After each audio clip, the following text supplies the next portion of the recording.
Hello, welcome to a Fretboard Forensics with me, Reese Gerwin. Today's video is about why you might be teaching scales the wrong way. And if you are teaching scales this way, please stop. You're doing it wrong.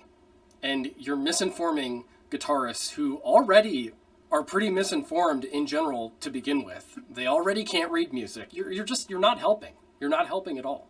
Us guitarists, we need help with this being a legit musician thing, okay?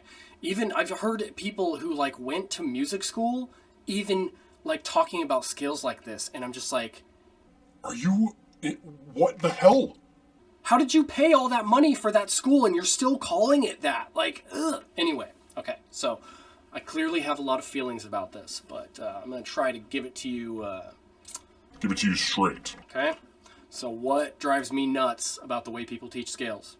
In order to understand why this drives me nuts, you're gonna have to watch to the end of the video. Okay, the YouTube thing, watch my whole video. Okay. Anyway, so what annoys me? Okay, I've met people who bought a course, master scales or whatever, learn the fretboard, and they call this A minor pentatonic position 1. No. Stop it. It's not position 1. What does that even mean? You're just calling it at least call it E minor position or something caged related, but they're just position 1. No, this is position 1. This is position 2. This is position 3. This is 4th position, 5th position, 6th position. It's wherever your pointer finger is on the fretboard. That's your position. So if you're going to call a shape scale shape, okay, which is not a position, scale shape, not a position. Different things. Position is where are you? Scale shape is what are you playing? So that's the first thing that annoys me. The other thing that I find pretty irritating and is less irritating is when people call a scale shape by a mode. What? In what context is this scale shape a mode? Stop it. Modes are their own separate category of understanding music. They're a whole theoretical approach. Modes are what you hear with the music. So if you're not hearing any music and you're not demonstrating that the root of the chord or scale that you're playing is determining the mode, stop calling shapes modes. They are not modes unless you have a very good context to establish that, okay? So those are basically the two things. I'm going to unpack them, hopefully quickly. So a position is where is your pointer finger. Which fret is your pointer finger on? That's what a position is. Okay, I have this rule. I don't know if it's not my rule, but it's a rule that I picked up somehow, somewhere, that even if you stretch your finger, so you can stretch your pointer finger in a position and you're still in that position. So this is still 4th position, even though my pointer finger is stretched. Okay, this is still 4th position.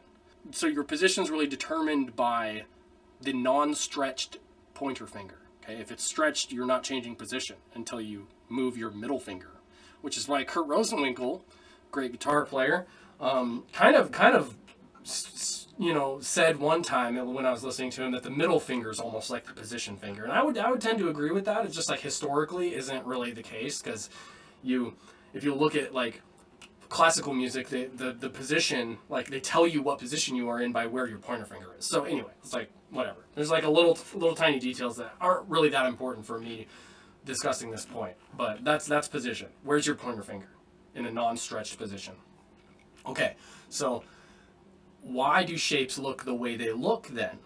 Well, the reason that you can play A minor pentatonic in 5th position and it looks like this, because this is A minor pentatonic in 5th position, because my pointer finger is on the 5th fret, is because the pentatonic scale is a root, a step and a half, a whole step, and another step and a half, and then a whole step back to the root.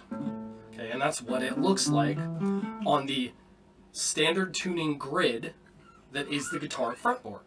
Okay, so every diagram in my book, for example, that you can get on my website, is based on standard tuning. If you retune your guitar, you need a different system. So the three standard tuning scale systems are caged, 3 note per string, and what I like to call 3 note per string minus 1. So caged is based on the open strings, C, A, G, E, and D, major chords, okay? And you can use minor versions of those, and it's all good. Like, caged is a great system. I would never talk crap about caged, although it does tend to confuse people sometimes when they don't have enough information about it, but it's a great system, love it. Okay, so 3 note per string uses 7 positions of each scale to map out the neck with 3 notes per string, just like the name implies. 3 note per string minus 1 is what some people refer to, Jens Larsen refers to it as the 7 position system, which it's still a 7 position system, just like, unlike the cage system, which is a 5 position system, you get the 3 note per string system and the 3 note per string minus 1, which are 2 different variations of 7 positions. Okay, there's other systems, I'm sure, that are standard tuning systems that involve stretching, and like basically once you realize how to use your fingers better and you've practiced enough scales, like you don't really need a system anymore. Like, real playing doesn't involve staying inside of a scale box and just stuck there all the time. The reason you practice the scale box is to get out of the scale box. You want to know that you're in a box so that you can get out of the box, right? But if you don't even know what the box is, there's no box that you can get out of because you're just like guessing. Stop guessing. Don't guess, dude. People have done this math before. They've done all this work before. Stop guessing and making your own system up. It's really just not worth it. It's a waste of your time. The 7 scale positions, for me, this is, as far as I know, this is unique to me. I have never seen or heard of anybody call, I'm sure there is a person that does this, but I've never heard anybody call scale shape names by this way. So, if let's say I'm in 4th position, and I want to play the 7 shapes in 4th position. So, the first one is going to be on the pointer finger, on the E string. So the root is G on the 3rd fret, because I'm stretching. So this happens to be a stretchy shape. So I'm in 4th position, but I'm stretching my finger to the 3rd fret. I'm playing G major. So this is E, because that's where the root is, the low E string. Index, because that's what the finger is that's playing the root, and then it's major. So there's 3 things that I name these scale shapes by, and and all these would coincide with the caged shapes too. So E index major looks like this.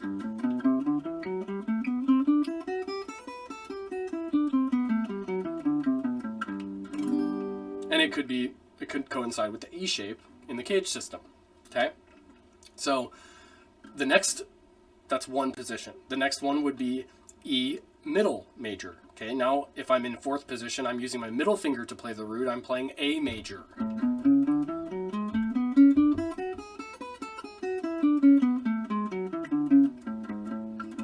Okay, so that's like another E shape, basically. There's like 2 E shapes in this system.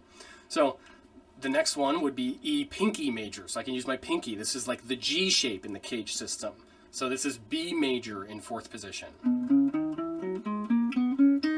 And I'm stretching my pinky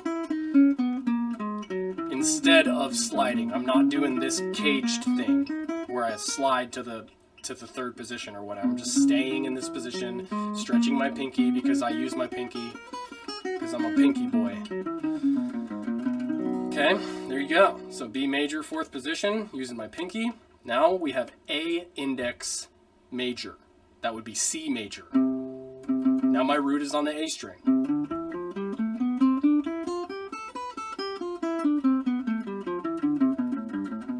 This would be like the A shape in the cage system. This next one, A middle major, is also like the A shape in the cage system. So the E and the A shapes kind of have 2 shapes in the 7 position system, or the 3 note per string minus 1 system. They both kind of have 2 shapes.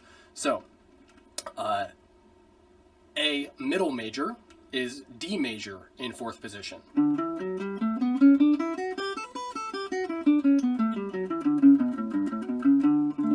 Right, and I'm using my middle finger to play that A shape, but normally you just use the pointer finger. Okay, A pinky major now. So my pinky is on the A string, playing the root, and now it's E major. Keep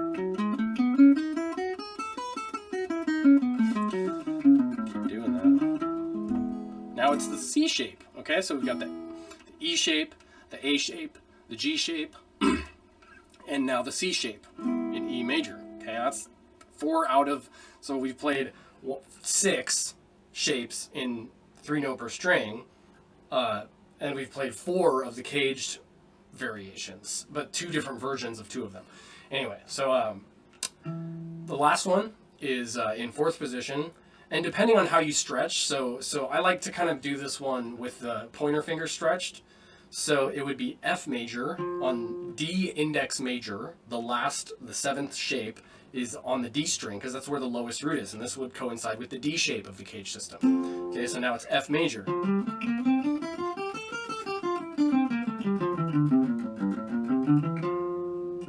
You could also do G flat major if you want to stretch your pinky. Whoops.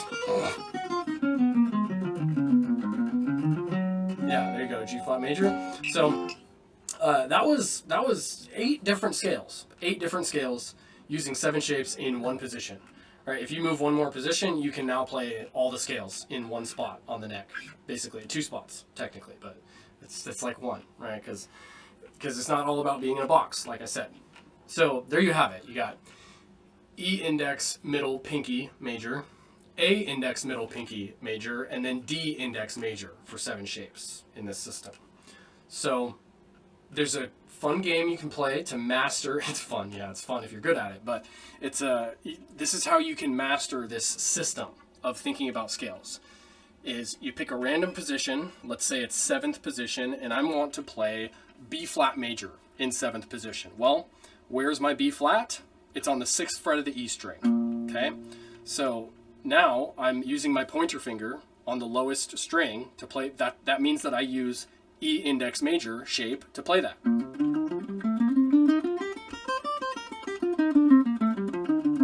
Okay, cool. B flat major, 7th position. Let's just do another one. So, oh, and by the way, you may have noticed you don't really start on your ring finger. So if you find a note and it's where your ring finger is, maybe move to your pinky or your middle finger, and that'll help you find the shape faster. So. And it's not that you can't start on your ring finger, it just like tends to sort of be an awkward fingering if you do that. So generally just don't start on your ring finger for a major or a minor shape. Some modes would do that, but like modes are a whole different topic. So I have a video on modes that's fairly comprehensive. Let's do another one. I'm going to do A flat major in 7th position, and that would be right here on the D string with this A flat. Actually, it would be a pointer stretch. And so now it's like the caged system D shape, right? These 7 position 3-note per string -1 shapes are very easy to switch to 3-note per string. So that's kind of why I like them. They relate to caged really well. It's a nice kind of middle ground. And there's some interesting pentatonic fingerings that I kind of like too that you can find in my book. But anyway, that's pretty much it. If you play this game, you get good at it. Pick a random position, pick a random root, and then you pick a major or a minor scale or a mode or a harmonic minor or melodic minor or whatever. Using my book, you can actually find all these things. And the more you get good at that, the more you practice that, the better you're going to get at finding your scales all over the neck. You can also do position shifting and some other stuff where you're not just like using one position, but you're using multiple positions to do what most people actually want to do, which is like all over the place, right? So anyway, thanks for watching this video. I hope you appreciate what annoys me so much. And if you're teaching scales like that, you're calling this position 1 and you're getting words confused and you're actually teaching scales the wrong way, please stop it. I appreciate that. We all do. Bye-bye. Thank you.